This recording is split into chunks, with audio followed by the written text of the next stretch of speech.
Kung napapansin ninyo, hindi lang mga bata ang nagbago nitong mga nakalipas na 10 taon. Pati na rin ang paraan ng pagiging magulang. Noong wala pang mga smartphones, iba ang problema ng mga magulang. Ngayon, halos lahat ng membro ng pamilya ay may gadgets. Bago tayo magsimula, kung bago ka pa lang sa ating YouTube channel, huwag kalimutang i-click ang subscribe button at ang notification bell para hindi mo ma-miss ang mga bagong videos natin tungkol sa positive parenting. Kung naniniwala ka na mas maraming mga magulang ang nangangailangan ng ganitong kaalaman, maaari mo ring i-share ang ating mga videos sa iyong mga kapamilya at mga kaibigan. So, balik tayo sa ating topic for today. Hindi lang nagbago ang libangan ng mga bata, nagbago na rin ang paraan ng pagdidisiplina at nagbago rin ang relasyon ng anak at ng magulang. At nagbago rin maging ang mga laban na kailangang harapin ng mga magulang. At minsan, hindi natin namamalayan na ang mga gadget ay hindi lamang teknolohiya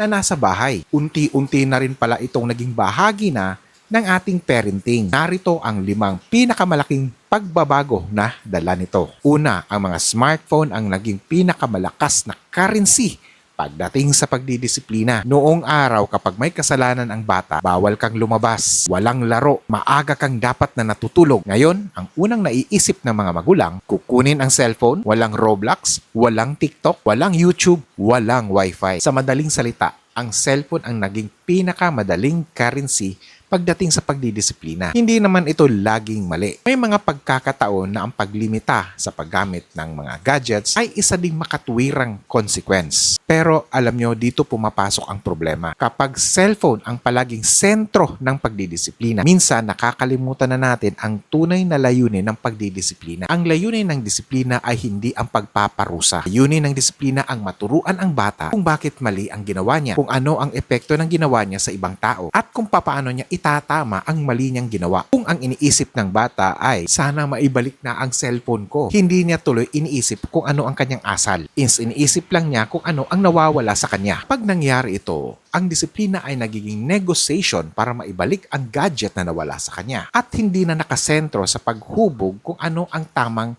pag-uugali. Pangalawa, mas mahirap nang magkaroon ng totoong pag-uusap dahil sa dami ng mga digital distractions. Alam nyo, ang isa sa pinakamahalagang bahagi pag pinag-uusapan natin ang positive discipline ay ang connection. Aan natin that connection before correction. Pero ngayon, kahit magkatabi pa ang magulang at anak, pareho silang nakatingin sa kanilang screen. Kapag may gustong ipaliwanag ang magulang, biglang may lulutang at lalabas sa notification, chat, may video, may bagong game, may live stream. Alam nyo, ang utak natin ay madaling nahahati ang atensyon. Kapag hati ang atensyon, mahirap magkaroon ng seryosong pag-uusap. Bakit? Dahil nawawala ang eye contact, nawawala ang active listening, nawawala ang empathy, at of course, nawawala rin yung emotional connection. At kapag wala ang mga ito, mas mahirap matuto ang bata sa disiplina. Minsan kasi hindi kailangan ng bata ang sermon. Mas kailangan niya ang magulang na natunay na nakikinig. Pangatlo, hindi na magulang ang nag-iisang nagtuturo ng values. Noong araw, ang pinakamalaking impluwensya ng bata ay kanyang pamilya, guro, simbahan, kapitbahay, o kaya naman ang kanyang komunidad. Yon, ilang oras ba ginugugol ng bata ang kanyang sarili sa online world? Sa totoo lang, mas kilala pa nila yung mga influencers at content creators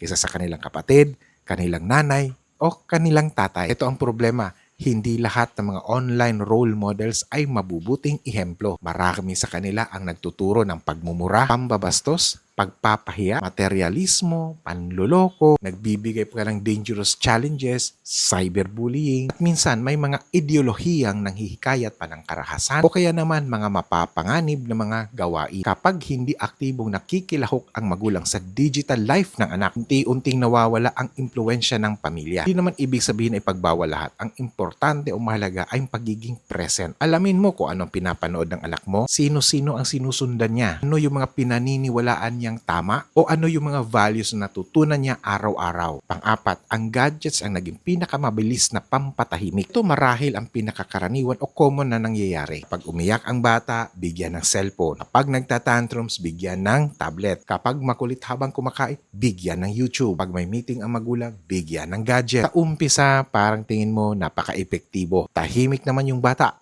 Pero ang tanong, tahimik ba siya dahil natutunan niyang kontrolin ang kanyang emosyon o tahimik lang dahil na-distract siya? At tandaan, malaki ang pagkakaiba nito. Kapag paulit-ulit na gadget ang solusyon sa bawat emosyon, hindi natututo ang utak ng bata kung paano maghintay, tiis, huminahon, manage ng frustration at mag-manage ng kanyang emosyon. Sa halip, natututo siyang kapag hindi ako masaya, kailangan ko ng screen. Kapag ganito ang pattern hanggang sa kanyang paglaki, maaari niyang dalhin ito sa adulthood. Kapag may stress, scroll. Kapag malungkot, games. Kapag bored siya, social media. Sa halip na matutunan niyang harapin ang mga emosyon, mas natutunan niyang tumakas dito.